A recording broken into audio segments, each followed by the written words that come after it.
As you know, healthcare and benefits can be complicated, which can make the enrollment process confusing. As part of that enrollment process, employers often offer fringe benefits like HSAs and FSAs. So, what is an HSA?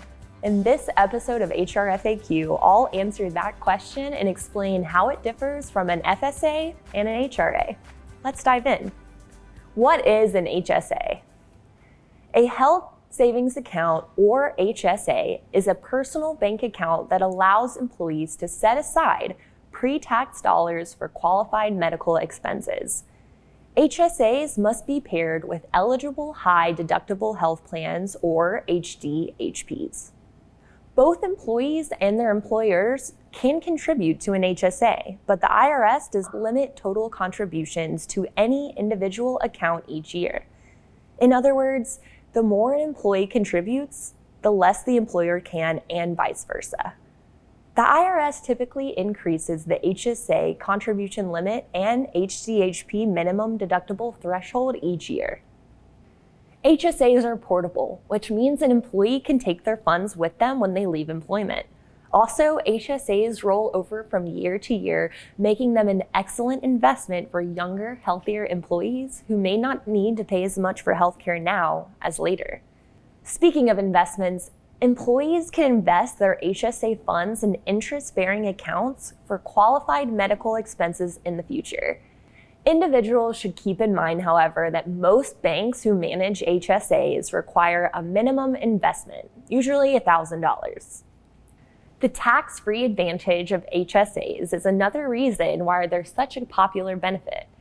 It essentially means that employees can save about 30% on qualified medical expenses, such as copays, prescription medications, physical therapy, and certain healthcare products. For a complete list of qualified medical expenses, check out the IRS's Publication 502, which I'll link to in the description.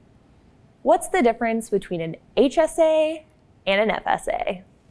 HSAs are often confused with FSAs, or flexible spending accounts, but there are some key differences.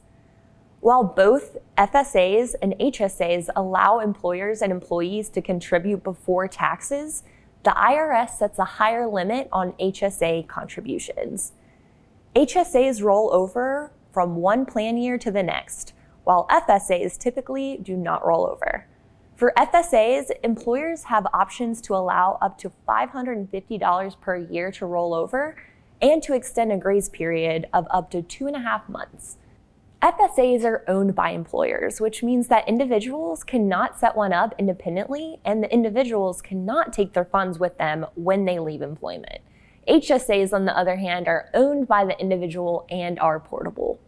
And HSAs must be paired with a high deductible health plan, or HDHP, but FSAs have no such requirement. For these reasons, you may be wondering if an employee can have both an HSA and an FSA at the same time. Yes, but only under limited circumstances. For more information, check out our 2 HR FAQ episodes on the topic, which I'll link to in the description. What's the difference between an HSA and an HRA? Similarly, HSAs are sometimes confused with HRAs too, but they differ in important ways. As I've mentioned, HSAs must be paired with an HDHP, but HRAs have no such requirement. In fact, an HRA may be the employer's only health plan. Unlike HRAs, HSA funds cannot be used to pay for health insurance premiums. Unused HRA funds usually roll over from year to year, but the rollover amount can be limited by the employer who owns it. HSAs, however, do not have a rollover amount limit. Finally, HRAs are not portable, but HSAs are owned by the individual who can use those funds even after they've left employment. Again, you may be wondering if an employee can have an HRA and an HSA at the same time. Under certain circumstances, the answer is yes. For more information, check out 2 HR FAQ episodes on the topic, both of which I'll link to in the description. That's it for this HR FAQ. If you want to learn more HR best practices, subscribe to our channel and ring the bell to get notifications about the latest HR Party of One and HR FAQ episodes. As always, thanks for watching.